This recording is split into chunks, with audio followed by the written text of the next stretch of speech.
Bueno chicos, bienvenidos a la tercera charla de Rogelio, del doctor Rogelio. Bueno, pues les recuerdo solamente que las preguntas las pueden hacer por el chat y se las vamos leyendo. Adelante Rogelio, por favor. Hola, muchas gracias. Sí, es importante que si van teniendo preguntas, por favor las vayan poniendo en el chat. Prefiero yo que me interrumpan a que luego tenga que regresar diapositivas o lo que sea. Entonces, si no mal recuerdo, nos quedamos aquí en esta definición del grupo de Galois. Y entonces decíamos que una extensión algebraica es llamada una extensión de Galois, no del grupo de Galois, sino de la extensión de Galois, perdón. Si el L a la out de K sobre L, y recuerden que lo que quiere decir esto es el conjunto de elementos alfa en L que quedan fijos por todos los elementos de los automorfismos de L sobre K. Y entonces esto era exactamente el campo base K. Entonces si quieren un poquito de recordatorio, entonces yo tengo aquí mi L, es una extensión de K, entonces aquí tengo mi campo K, tengo aquí mi inyección, y por otro lado tengo los automorfismos sigma de L en L, y estos son los K-automorfismos, es decir, estos elementos dejan fijo a los elementos de K. Entonces, cuando yo me fijo en el conjunto de todos los automorfismos, yo denoto por L out, al out de L sobre K, ¿verdad? Y es el conjunto de todos los alfas en L, de tal manera que sigma de alfa pues es igual a alfa, y esto tiene que pasar para todo sigma en el grupo que estoy estudiando. Aquí es el grupo de los automorfismos. Entonces está claro que K queda aquí adentro, ¿verdad? Adentro de este campo, pero podría ser que los automorfismos fijen a más elementos. Y entonces, de hecho, cuando solamente fija los elementos del campo base, o sea, del K, es que cuando se dice que la extensión es una extensión algebraica. Y les comentaba ayer que esta es una de las muchas definiciones equivalentes de las que hay de que un campo sea una extensión algebraica, que un campo sea de Galois, una extensión de Galois algebraica, ¿verdad? Entonces, los elementos de L que quedan fijos para cada elemento del conjunto de automorfismos son solamente los elementos de K. Entonces es en ese caso en lo que llamamos una extensión de Galois. Y entonces, por supuesto que nos gustaría ver como quiénes son todas, como las condiciones en las que tenemos una extensión de Galois y tratar de entender estas extensiones. Estas extensiones son las importantes después de todo de la teoría de Galois. Entonces, también, una vez que yo tengo una extensión de Galois, al grupo de automorfismos de L que dejan fijo acá, lo vamos a denotar por Gal de L sobre K. Esto es, y es llamado el grupo de Galois de L sobre K. Esta notación también es muy diversa dependiendo del autor. Hay autores que a todos los grupos de automorfismos les llaman Gal, les llaman el grupo de Galois, y hay quienes solamente con extensiones de Galois le llaman el grupo de Galois. Nosotros elegimos esta situación, ¿no? Solamente cuando es una extensión de Galois, así nos ayuda a reconocer la diferencia, lo vamos a notar por Gal de L sobre K. Es el grupo de Galois. Y entonces ahora sí, ¿qué tiene que ver todos los conceptos que hemos visto hasta ahora con esta noción de grupo de Galois? Pues primero me dice que toda extensión de Galois es separable. Entonces, de entrada es una propiedad muy importante. Toda extensión de Galois es separable. Más aún, el polinomio mínimo de cualquier alfa en L se descompone como producto de factores lineales de L. Y eso es lo que quiere decir que sea normal. Entonces, si yo tengo de entrada una extensión de Galois, entonces vamos a suponer que L es una extensión de Galois. Entonces, ya sé que esta extensión tiene que ser separable. Y si es una extensión de Galois finita, entonces esta es una extensión separable finita, y entonces esta cosa sería simple, porque habíamos visto que todas las extensiones separables sean simples.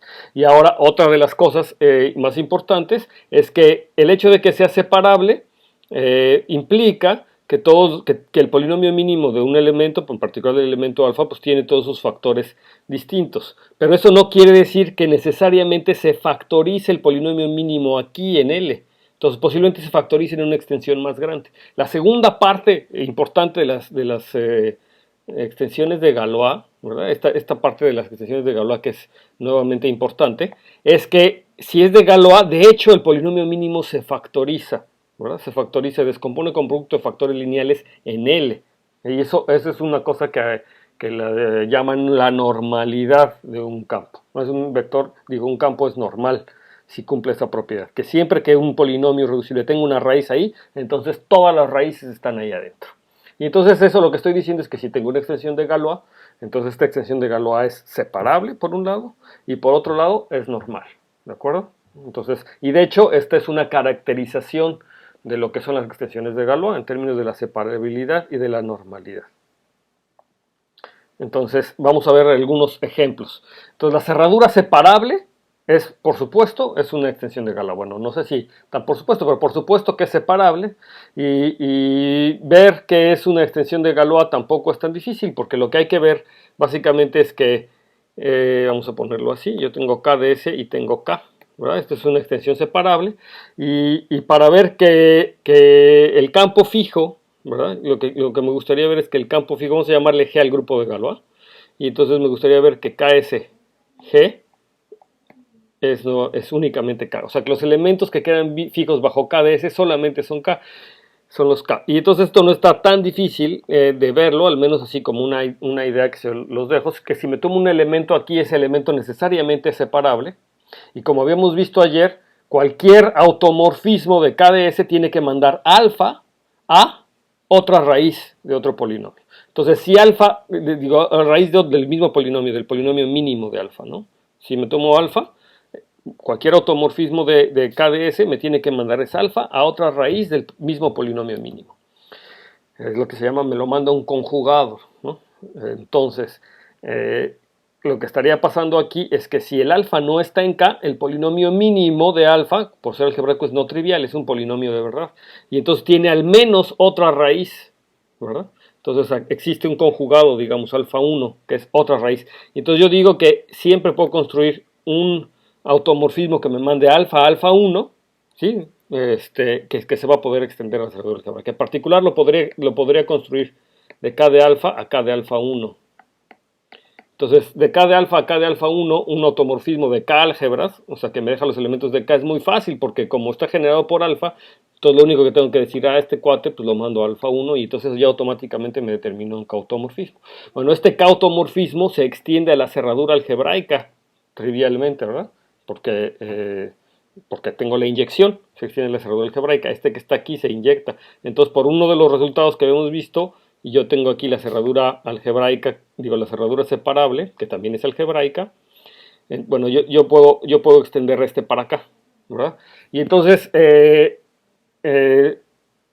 lo podría de hecho extender a un automorfismo de la cerradura algebraica a la cerradura algebraica, no sé, ya estoy empalmando mucho, pero lo puedo extender de la cerradura algebraica a la cerradura algebraica, pero entonces resulta que este restringido lo puedo restringir ahora a la cerradura separable y entonces me da un morfismo de aquí para acá. Una vez que ya lo extendí la cerradura algebraica a la cerradura algebraica, lo puedo ahora restringir a la cerradura separable, pero nada me garantiza, ¿verdad?, que cuando yo le aplico sigma a la cerradura separable, vuelva a caer la cerradura separable. Es decir, lo único que estoy haciendo sería construir un morfismo o un homomorfismo de campos de la cerradura separable a K, pero aquí viene la parte importante, como K de S es separable, entonces, y es la cerradura separable, el conjugado que está aquí también es separable, porque son raíces del mismo polinomio mínimo, y de hecho, entonces puedo ver que este campo también está dentro de la cerradura separable, que está aquí, al que lo mandé, y entonces el KDS de hecho me da un automorfismo de la cerradura separable en la cerradura separable.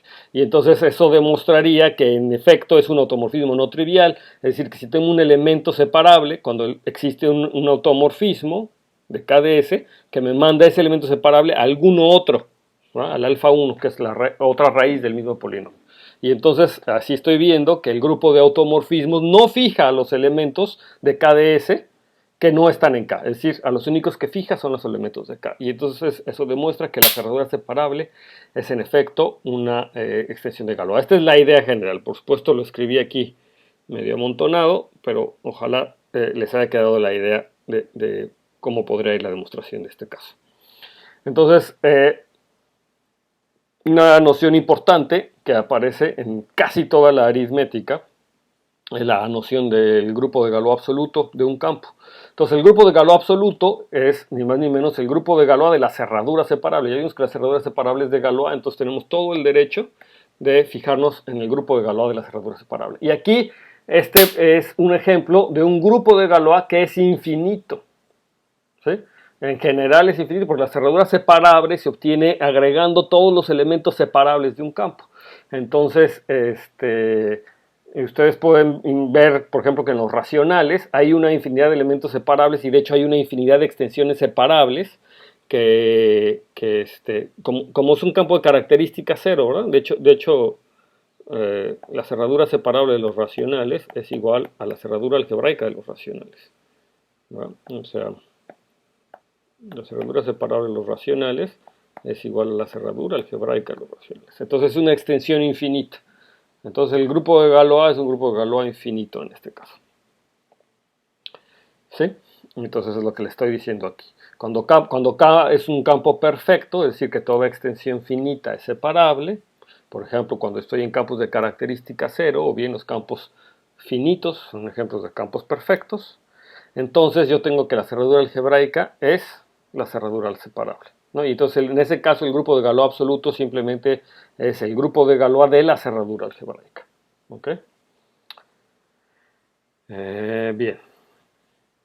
Entonces, una proposición que me habla de equivalencias, de estas equivalencias para que me permiten reconocer las extensiones de Galois. Entonces vamos a hacer acá un campo y sea KDS la cerradura separable. Y nuevamente recuerdo, la cerradura separable depende de la cerradura algebraica que escogí y que estamos suponiendo fija de alguna manera. La cerradura separable de K en una cerradura algebraica de K. Entonces vamos a tomarnos ahora L, un subcampo de la cerradura separable que contiene acá, es decir, es un campo intermedio, una extensión intermedia. Entonces las siguientes son equivalentes. La extensión L sobre K es de Galois. Yo ya sé que la cerradura separable es sobre K, pero en principio me tomo un campo intermedio que podría ser o no ser de Galois, pero vamos a ver esta caracterización. Dice, una extensión que es una subextensión de la cerradura separable es de Galois. Esa es la primera cosa que es equivalente. La segunda es que el polinomio mínimo sobre K de alfa, de todo elemento alfa en ese campo intermedio, se descompone en factores lineales en L. Por supuesto distintos, porque la extensión es separable. Ya habíamos visto que las extensiones separables se comportan bien en torres, ¿verdad? Entonces L es una extensión separable de K, por supuesto, es una extensión de Galois, de hecho. Y lo que me está diciendo es que otra forma de ver que es una extensión de Galois es que el polinomio mínimo de cada elemento se descompone en factores lineales en L. Ya había explicado en la diapositiva pasada que el hecho de que se descompone una cerradura algebraica y que los factores sean distintos no implica que se pueda factorizar así en L, es decir, como producto de polinomios con coeficientes en L. Pero si la extensión es de Galois, eso tiene que pasar. Y de hecho es equivalente, ¿verdad? Que eso pase para todo alfa en L. Y la tercera es que cada automorfismo sigma del grupo de Galois absoluto satisface que de hecho sigma de L me lo manda otra vez a L. Y aquí nuevamente vale la pena hacer un dibujito para entender bien lo que está pasando. Entonces yo tengo aquí el grupo de Galois absoluto, es decir, tengo la cerradura separable y la cerradura separable, y de aquí tengo un automorfismo de la cerradura separable. Pero aquí adentro tengo el campo intermedio L, y entonces cuando yo restringo, aquí tengo la inclusión normal, cuando yo restringo sigma a L, pues me da en principio un homomorfismo de campos de L a la cerradura separable. Pero lo que me está diciendo, si la imagen de L cae otra vez en L, es decir, si esto se va para allá, cae otra vez en L, ¿qué crees? Eso pasa porque L es de Galois, ¿de acuerdo? Es una extensión de Galois. Y entonces, de hecho, es equivalente a que eso pase a que la extensión L sea de Galois. Y nuevamente quiero aquí hacer hincapié en que este tipo de caracterizaciones son las buenas. ¿Las buenas en qué sentido? Pues que son las buenas en el sentido de que se van a poder generalizar. Es decir, son las que va a poder uno abstraer y son las que uno puede decir en términos categóricos, porque lo que le estoy diciendo es una de las propiedades en términos de flechas, es decir, en términos de la categoría realmente, las propiedades categóricas. ¿Sí? Es una caracterización de extensiones de Galois, digamos, categórica. Entonces, una vez que ya tenemos estos resultados, pues no es tan difícil generar extensiones de Galois, que son campos de descomposición. No lo he dicho, ¿verdad? Pero las extensiones de Galois, de hecho, son campos de descomposición y es lo que vamos a ver ahorita. Extensiones de Galois siempre son campos de composición de polinomios separables. Entonces, vamos a recordar qué es eso del campo de descomposición. Entonces el campo de descomposición de un polinomio separable, dentro de la cerradura separable de KdS, es el subcampo de la cerradura separable generado por todas las raíces del polinomio. Entonces yo me tomo un polinomio, yo sé que las raíces de ese polinomio viven en la cerradura algebraica, pero no necesariamente en la cerradura separable, ¿verdad? Pero entonces, si el campo es separable, entonces sí, ¿verdad? Entonces ahora sí todas las raíces son separables porque tienen el mismo polinomio mínimo, entonces por lo tanto son separables, entonces viven todas en la cerradura separable, si el polinomio es separable, que es el caso. Y entonces el campo de descomposición, digamos que es el subcampo de KdS más pequeño, que contiene tanto acá como a todas las raíces. Es decir, si en mi polinomio mínimo p de x, yo lo escribo como x menos alfa 1 por x menos alfa 2, etcétera, por x menos alfa n. Esta factorización no sucede, o sea, la única forma que te puede suceder que suceda la factorización así tal cual es en la cerradura algebraica al principio, ¿verdad? En principio, entonces estoy en la cerradura algebraica de x. Pero entonces las raíces, resulta que todas las raíces viven en la cerradura separable y entonces de hecho esto sí está aquí. ¿Por qué viven las raíces en la cerradura separable? Porque mi polinomio p es separable. Y entonces cada raíz de este polinomio es separable. Y entonces ahí está mi factorización. Y entonces ahora me puedo fijar en k de estas alfa 1 hasta alfa n. Es el campo más pequeño que contiene acá y esta es alfa 1 alfa n. Y este es un subcampo de la cerradura separable que por supuesto contiene acá. Y entonces este es el campo de descomposición. Es el campo más pequeño de un polinomio. El campo de descomposición de un polinomio es el campo más pequeño que contiene a todas sus raíces. Y si estoy pensando en extensiones separables, pues entonces es una extensión separable. Es una extensión separable. Y entonces la proposición más fuerte es que una extensión L sobre K es de Galois si solamente si es el campo de descomposición de un polinomio irreducible separable. Aquí una extensión L es de Galois finita. Aquí lo que me faltaba decir que es finita, por supuesto. Finita. Porque si la extensión fuera infinita, entonces es fácil ver que no es cierto. Pero en el caso de que sea una extensión finita, entonces va a ser el campo de descomposición de una familia de polinomios. Eso sí va a ser cierto. Pero de un solo polinomio, ahí está difícil. Entonces una extensión L sobre K es de Galois, una extensión finita, si solamente si es el campo de descomposición de un polinomio irreducible separable. ¿De acuerdo? De hecho, si es el campo de descomposición de un polinomio irreducible separable, se puede ver que este tiene grado a lo más n factorial, donde n es el grado del polinomio. Entonces, ya se ve que una extensión infinita no puede ser el campo de descomposición de un solo polinomio, pero sí podría ser el campo de descomposición de muchos polinomios. Entonces, aquí claramente había que agregar la palabra finita. ¿Ok?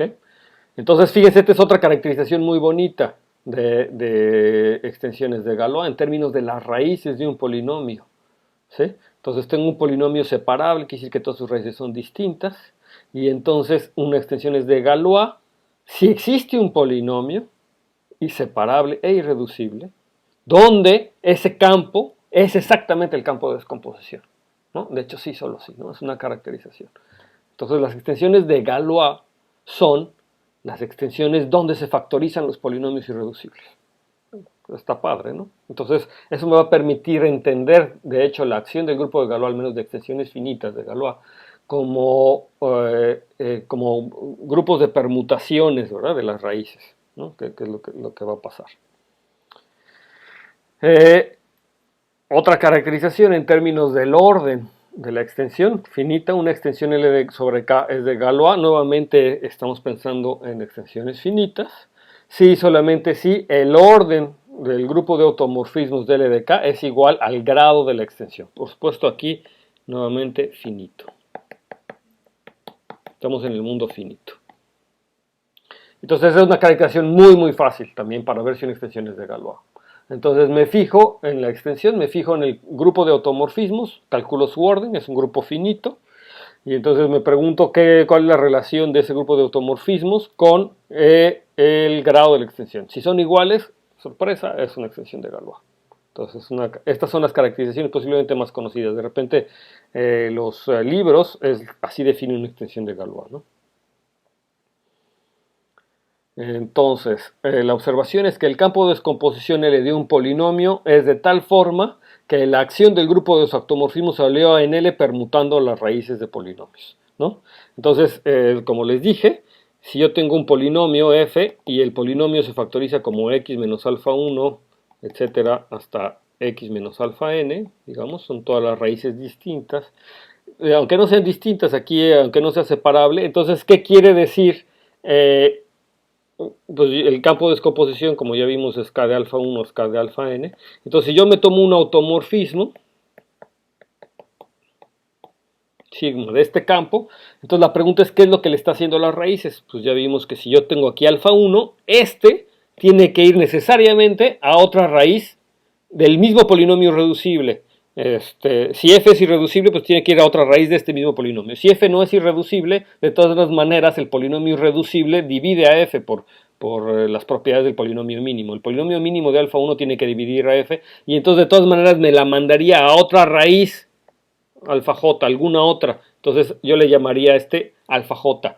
Alfa j es el que, por ejemplo, el alfa 1, sigma de alfa j es el que el alfa 1 me lo manda al alfa j. No sé cómo le quieren llamar, ese alfa j a lo mejor sobra, no importa. Sigma, al alfa 1 me lo manda al alfa j. El alfa 2, pues también me lo tiene que mandar otra raíz. Podría ser el mismo, pero necesariamente tiene que ser otra raíz del mismo. Entonces, si se fijan, los automorfismos, entonces, del campo de descomposición de un polinomio, pues lo único que están haciendo con las raíces, cuando me fijo solamente en las raíces, me fijo en el conjunto de las raíces, pues lo que me están haciendo es darme una permutación del conjunto de raíces.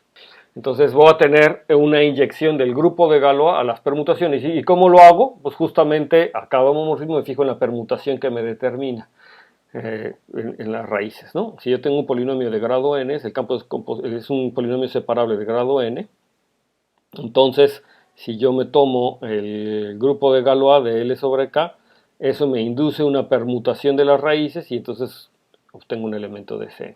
Y entonces aquí esto me implica, como es un homomorfismo inyectivo, porque es inyectivo, eso implica automáticamente que el grado de la extensión del campo de descomposición es a lo más n factorial. Menor o igual aquí debería de ser, de hecho. ¿Sí?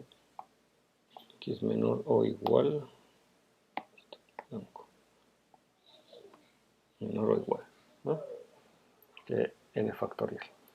Y aquí una pregunta natural es si se alcanza, ¿no? Si en efecto existen extensiones de tal manera que esto suceda.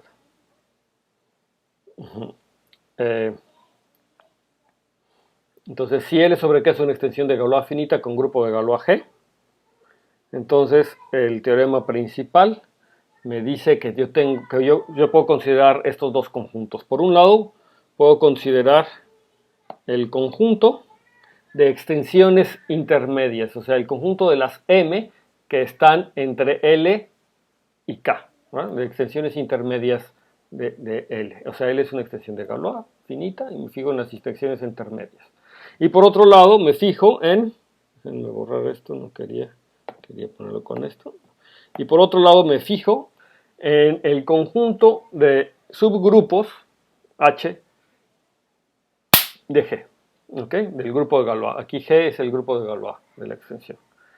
Y entonces hay una relación biyectiva. Me dice que hay una relación biyectiva entre estos dos conjuntos. Y esta relación biyectiva además revierte los órdenes. Son inversas una de la otra y me invierten los órdenes. ¿Y cómo está esta relación? Es que si me tomo una extensión intermedia, a esta extensión intermedia le puedo asociar el grupo de automorfismos del grupo de Galois a M, ¿no? Entonces automorfismos de L sobre M, ¿sí? Y entonces este es un subgrupo del grupo de Galois, ¿verdad? Porque son el conjunto de automorfismos. ¿Sí está bien aquí? Y luego del otro lado, lo que hago es tomarme a cada H, a cada subgrupo del grupo de Galois, lo que voy a hacer es fijarme en el campo fijo de ese. Entonces me da el campo fijo es una extensión intermedia entre L y M. Y entonces lo que me está diciendo es que esta es una relación biyectiva y además que invierte los órdenes en este sentido, ¿verdad? O sea que si yo tengo M, aquí lo voy a escribir con lápiz. Entonces yo aquí tengo K y aquí yo tengo M y aquí yo tengo N, ¿verdad? Y tengo esta cadenita así. Entonces eso quiere decir que M está dentro de N. Entonces el conjunto de automorfismos, entonces pues se irían en el otro sentido, ¿no? Entonces aquí el grupo de automorfismos de N sobre es que aquí estoy pensando que de cada campo intermedio M, L, yo me puedo fijar en los automorfismos de L que me fijan a M, y entonces aquí yo les voy a tomarme a los automorfismos de L que me fija, sí, claro, porque entonces yo tengo los automorfismos de M. Es decir, siempre que tengo un automorfismo de L que fija M, automáticamente es un automorfismo de L que también fija acá, ¿de acuerdo? Y entonces voy a tener esta relación que me va a invertir los órdenes. Y viceversa, si tengo H un subgrupo de G, entonces me fijo en el campo fijo que me determine ese H, y entonces también nuevamente voy a tener esta relación. Si H está dentro de H', entonces cuando me fijo en los campos fijos correspondientes, la situación va al revés. Aquí sí, ¿verdad? Si tengo un automorfismo, es que de L sobre M, si está bien esto. Déjenme checar, creo que el automorfismo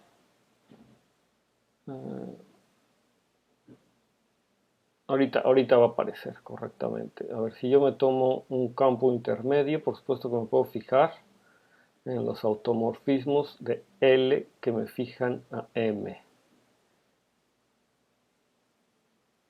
Eso sí, pero también puedo fijarme en los automorfismos de M que fijan acá. No, sí está bien, sí es así.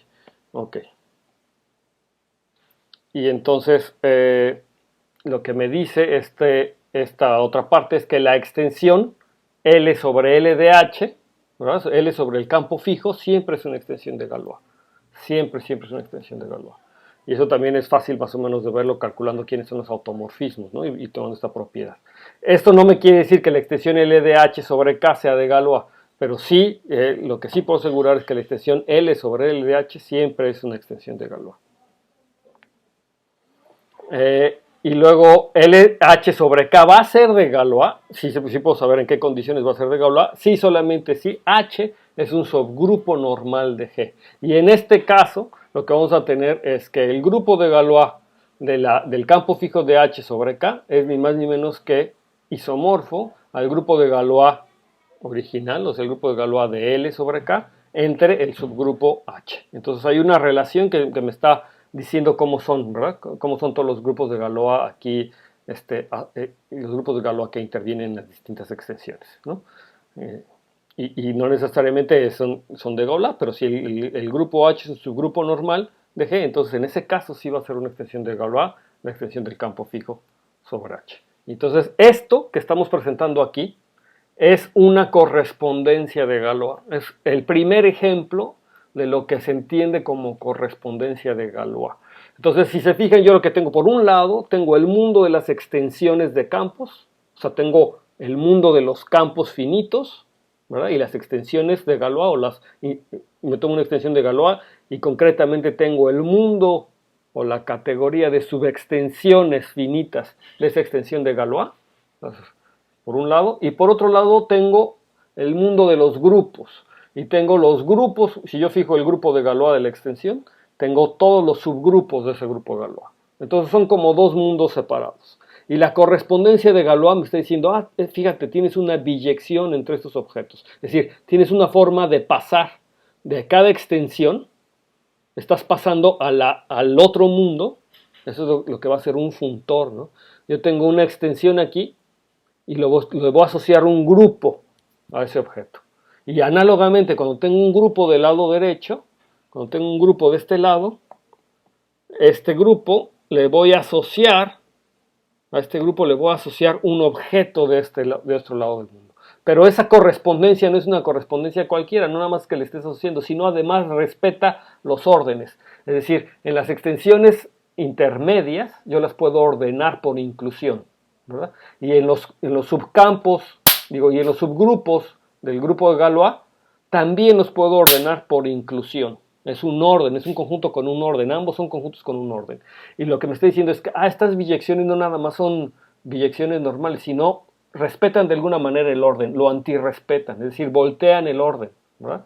Si A es menor que B en un lado, entonces cuando le aplico el funtor, ya sea el funtor automorfismo o el funtor campo fijo, dependiendo de quién sea A y B, entonces me va a quedar que en ese caso me voltea la desigualdad. Y esto es el primer ejemplo de lo que es lo que se llaman las correspondencias de Galois. Correspondencias de este tipo hay en muchísimos lados. En particular en los cubrientes, ¿verdad? Cuando yo estudié cubrientes de un espacio topológico suficientemente bonito, ustedes, si ya saben algo de eso, se acordarán que hay una correspondencia entre las cubrientes que también invierte orden con los subgrupos del grupo fundamental. Entonces hay una relación muy estrecha. Entonces yo creo que este resultado es el que concretamente vamos a ver, y porque me va a dar tiempo solamente de ver eso, en el caso de cubrientes, aunque no nada más se queda aquí, porque yo puedo extender esto a acciones de grupo. Como ya les había platicado, el grupo de Galois de la extensión actúa sobre las raíces de los polinomios que se descomponen ahí adentro, ¿vale? Si me tomo en particular el campo de descomposición, actúa sobre las raíces. Y análogamente, si yo tengo un cubriente, el grupo fundamental va a actuar por monodromía, ¿verdad? En la fibra del punto base del cubriente, ¿no? En el cubriente. Y entonces esta correspondencia de Galois, de hecho, se puede llevar en términos de acciones de grupos. Por un lado, la acción del grupo fundamental y por otro lado, la acción del grupo de Galois en sus respectivos objetos, ¿verdad? Hay esta relación. Para los que ya saben esto de los cubrientes, que veo que algunos ya saben, pues se ve claramente que esta correspondencia de Galois es muy importante. No es como, mira, pasa esto aquí y también pasa esto allá. Esto no es trabajo de Grothendieck, simplemente por un lado Poincaré hace toda esta teoría del grupo fundamental y estudia cubrientes, y por otro lado Galois y Kummer y todos los matemáticos que hacían teoría de números y álgebra, pues tenían toda la teoría de campos, ¿verdad? Artin, y entonces pues era como una curiosidad, mira ahí esta analogía, ¿no? El Grothendieck lo que hace es que él define estas categorías y estos correspondencias más grandes en términos categóricos, y entonces puede llegar a ver que en efecto puede recuperar una de las otras. Son con objetos como de la misma parte. Entonces, una vez dicho eso, vamos a pasar a la parte más completa. Lo que pasa es que para poder entender realmente, mira, la teoría de Galois sobre extensiones finitas, pues solamente trabaja con acciones sobre sobre grupos finitos, sobre conjuntos finitos, es decir, las raíces de un polinomio es una extensión finita, es el campo de descomposición, una extensión de Galois, es el campo de descomposición de un polinomio, y por lo tanto solamente tengo un número finito de raíces, y la acción del grupo de Galois en esas raíces pues es una acción sobre un conjunto finito. Cuando yo tengo cubrientes, pues los cubrientes no necesariamente son finitos, ¿verdad? De hecho, el cubriente universal pues tiene una infinidad de la fibra, ¿verdad? La fibra de un punto tiene una infinidad de puntos, o podría tener, ¿no? O sea, no necesariamente podría tener, no necesariamente son finitos. Entonces, si yo quiero realmente una analogía o un paralelismo, pues necesitamos entender las extensiones de Galois a Flood. Además que, por supuesto, la teoría de extensiones de Galois infinitas por sí misma es una teoría interesante y muy rica, y que cuando el objetivo de Grothendieck era definir grupos fundamentales para esquemas, pues por supuesto que aparecen muchísimo extensiones de Galois infinitas y nada más para campos, ¿verdad? Entonces, de hecho, estamos incompletos porque la cerradura separable es una extensión de Galois, pero es una extensión de Galois infinita. Y entonces, hasta ahorita me gustaría saber cómo está la correspondencia. A ver, tengo un teorema de correspondencia como el anterior. El teorema de correspondencia anterior solamente lo vimos para extensiones finitas, ¿no? Es una extensión de Galois finita. Y entonces, ¿qué pasa para las extensiones? Y sí voy a poder hacer lo mismo casi, excepto que aquí la correspondencia tengo que cortar un poco los grupos, ¿no? Aquí es para cualquier subgrupo del grupo de Galois. Entonces yo voy a poder encontrar el campo fijo y va a haber una correspondencia perfecta. Aquí, aunque para cualquier subgrupo voy a poder tomar el campo fijo, voy a tener problemitas, ¿sí? O sea, hay ciertos problemitas. Entonces la manera de cortarlo es pues definiendo, bueno, me voy a tener que tomar una cierta clase de subgrupos, que tienen que ver con propiedades topológicas. Y entonces aquí es donde aparece toda una riqueza, ¿verdad? Una riqueza en la teoría de grupos, que empieza uno a trabajar con grupos topológicos, es decir, grupos que además de ser grupos son espacios topológicos. Y resulta que los grupos de Galois en particular son grupos topológicos de una forma muy interesante. Son grupos profinitos. Si ustedes están tomando el curso de Cantarero, posiblemente aparecieron estos grupos profinitos en ese curso, ¿no? En esa teoría. Entonces, extensiones infinitas. Entonces, sea lambda sobre acá una extensión de Galois, y ahora podría ser infinita o no, pero es simplemente una extensión de Galois. Ya le vamos a quitar la restricción de que la extensión sea finita. Entonces, toda subextensión de esta se puede encajar en una subextensión de Galois. Esa es una observación muy importante, que toda subextensión de lambda, se puede encajar en una subextensión de Galois. Y la idea de esto es pues, más o menos ver que se puede meter en un campo de descomposición. Para empezar, si lambda es una extensión de Galois, entonces su subextensión es separable, eso ya lo sabíamos. Entonces las subextensiones son separables. Entonces respecto a la separabilidad no tenemos ningún problema. Lo único que nos gustaría ver es que cumpla la propiedad de normalidad o que cualquiera de las condiciones equivalentes, ¿no? Y esto se puede hacer dada la cosa esto de que las extensiones de Galois son campos de descomposición. Y entonces se puede demostrar este punto, ¿no? Que toda subextensión de gamma se puede encajar en una subextensión de Galois. Si esta cosa no es de Galois, entonces me puedo fijar en el campo de descomposición de los elementos que la generan y ¡pum! Ahí está, ya la metí a un campo de descomposición que tiene que ser separable y entonces automáticamente es de Galois. Entonces es la idea. Entonces es una propiedad muy importante. Aunque no sea de Galois la subextensión, la voy a poder meter siempre en una subextensión de Galois. Ok. El grupo de Galois está determinado por sus cocientes finitos. Y esta es una de las cosas. ¿Qué es lo que quiere decir esto? Vamos a entender esta frase. El grupo de Galois de esta extensión está determinado por sus cocientes finitos. Y entonces eso es parte de lo que vamos a ver aquí. Aquí pongo una motivación. Sí, aquí está la motivación. Entonces consideremos una torre de extensiones de grupos de Galois, ¿no? Entonces yo tengo M, que es una extensión de L, y L a su vez es una extensión de K, y vamos a suponer que son de Galois. Y entonces vamos a suponer que estas están contenidas en una extensión de Galois posiblemente infinita, una extensión de Galois infinita, lambda sobre K. Entonces tenemos una sobreyección del grupo de Galois de M sobre K al grupo de Galois de L sobre K. ¿Y cómo estaba esa sobreyección? Pues es simplemente la restricción, ¿verdad? O sea, si yo tengo un automorfismo de M que fija K, M es más grande que L, es un campo más grande. Entonces, lo que hago es fijarme en la restricción de M a L, ¿sí? Y entonces eso me tiene que dar un automorfismo de L. Y nuevamente aquí la razón por la que es un automorfismo es, o sea, yo tengo M a M, ¿verdad? Entonces aquí tengo un automorfismo de M en M, es un elemento del grupo de Galois.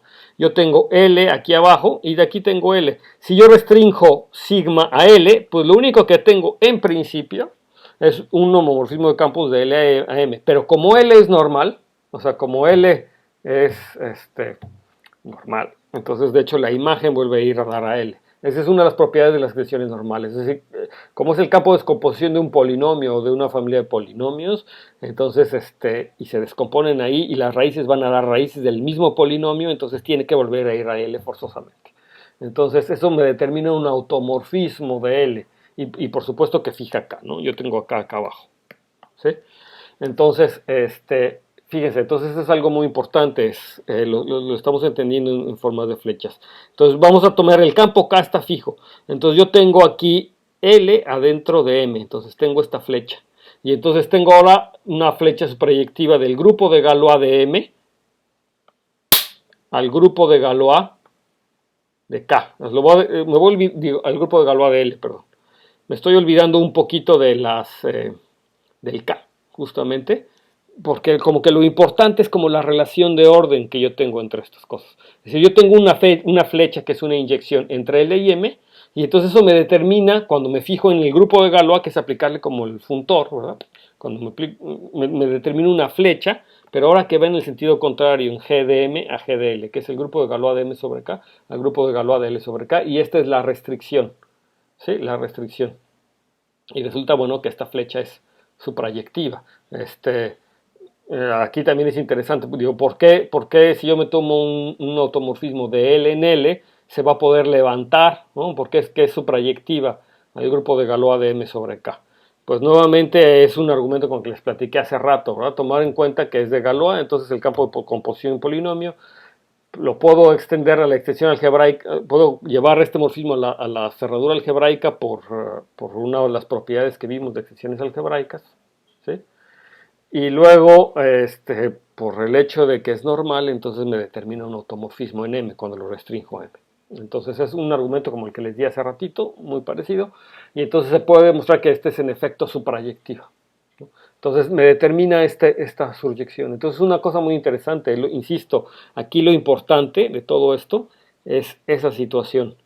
Yo tengo extensiones M y tengo extensiones L, tengo una flecha entre ellos, y entonces por otro lado tengo GL y tengo GM, y aquí me determina otra flecha entre ellos. Esta es inyectiva y aquí en este caso es suprayectiva. Y no nada más cumplen esta propiedad, sino cumplen otra propiedad bien interesante, que es esta que está aquí. Que si yo tengo una torre, ¿verdad? Ahora es decir, si n es otra extensión de Galois que además es más grande que m, que contiene a m, entonces se tiene que cumplir una propiedad, aquí la cosa está, yo tengo aquí n es la más grande, luego tengo m, ¿verdad? Y luego tengo l, ¿verdad? Entonces yo tengo aquí estas flechas, y entonces yo luego aquí tengo gn, gm y gl, y entonces las flechas irían hacia el otro lado suprayectivos, pero también como esta n es una extensión de L, pues yo tengo la composición de estas flechas, ¿no? La que va en este sentido. L se puede ver como un subcampo de n, y por lo tanto tengo una flecha que va de aquí para acá. Entonces la cosa es, ¿cuál es la relación de la flecha que va de Gn a Gl con esta composición de flechas que está aquí abajo? Pues lo que me está diciendo este resultadito que está aquí es que ni más ni menos son iguales, ¿verdad? La flecha que va de N a L, ¿verdad? En este caso es de L a N, ¿verdad? Cuando yo los volteo en grupos va de Gn a Gl, entonces se satisface bien, se comporta bien con la composición. Y entonces es una propiedad muy importante, muy muy importante. No sé, hasta me gustaría hacer como un diagramita. Por aquí yo tengo el mundo de los grupos de Galois de extensiones GL, GN, GM y GW, no sé. Solamente, entre estas cosas, solamente hay flechas cuando tengo esta relación de torres, ¿verdad? O sea, cuando tengo una flecha de GL a GN, si N es más grande que L, ¿no? Entonces tengo yo esta relación, habrá muchos aquí, a lo mejor no hay flechas, pero si yo tengo este por acá y tengo este por acá, y esto debe de conmutar, ¿verdad? Este triángulo debe conmutar, dice de GL a GM, debería de conmutar siempre y cuando existan estas flechas por aquí, ¿no? Entonces como que tengo todos esos grupos finitos que están aquí interesantes.